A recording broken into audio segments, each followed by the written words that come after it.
എടാ നീ ഇവിടെ കളിച്ചോണ്ടിരിക്കുവന്നോ? സ്കൂളിൽ പോണ്ടേ? ഉറക്കെ പറയണ, ഞാനൊന്നും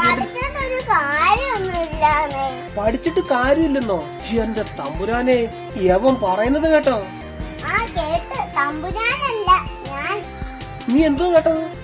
യവൻ എന്ന് വിളിക്കുന്നതോ?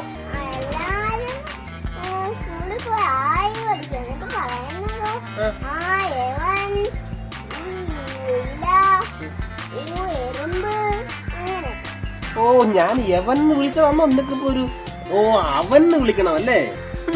നീ മലയാളം മാറ്റുമല്ലോടാ ഇങ്ങനെയാണെങ്കിൽ. ഞാൻ വയറ് വിരിക്കാനോ? വയറ് വിരിക്കാൻ? അയ്യോ, ഞാൻ വേദനിക്കുന്നതാ. എന്തിനാടാ വയറ് വിരിക്കുന്നത്? ഓ, ഈ വയറിന്റെ കാര്യമാണോ പറഞ്ഞത്? ഇത് ഈസി അല്ലേ? ഓ, അത് ശരിയാണല്ലോ. ഇതും വയറ് ഇതും വയറ്. നീ മിടുക്കനാടാ, മിടുക്കൻ. അല്ല, നീ കുളിച്ചില്ലയോ? പിന്നെ നിന്റെ മുഖത്തൊക്കെ എന്താണ് അഴുക്കിരിക്കുന്നത്? അനങ്ങാതെ പറ, പെട്ടെന്ന് ഇങ്ങനെ പറഞ്ഞാൽ എങ്ങനെ ഞാൻ കേൾക്കുന്നേ? ആ,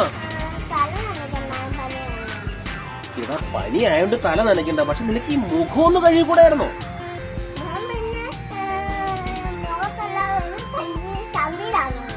ഓ, അതായിരുന്നു എനിക്ക് കുറച്ചുകൂടെ നല്ല ആയാല്.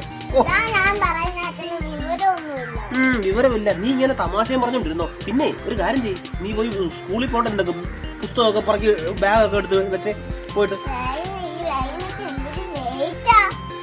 എന്തുവാ ബാഗിന് വെയിറ്റോ? നീ ഇങ്ങനെ തന്നെ പറയണം. ഇതാ നിന്റെ അമ്മയുണ്ടല്ലോ, നിന്റെ ചേട്ടനെ സ്കൂളിൽ പോയിക്കൊണ്ടിരുന്നതേ നിന്നെ 10 മാസം വയറ്റിൽ ചുമന്നോണ്ടാ. അറിയോ? ആ ഭാരമൊന്നും നിനക്കില്ലല്ലോ. എന്താണ് മറുപടി ഇല്ലടാ നിനക്ക്? എന്താ? എങ്ങനെ? എന്റെ ദൈവമേ,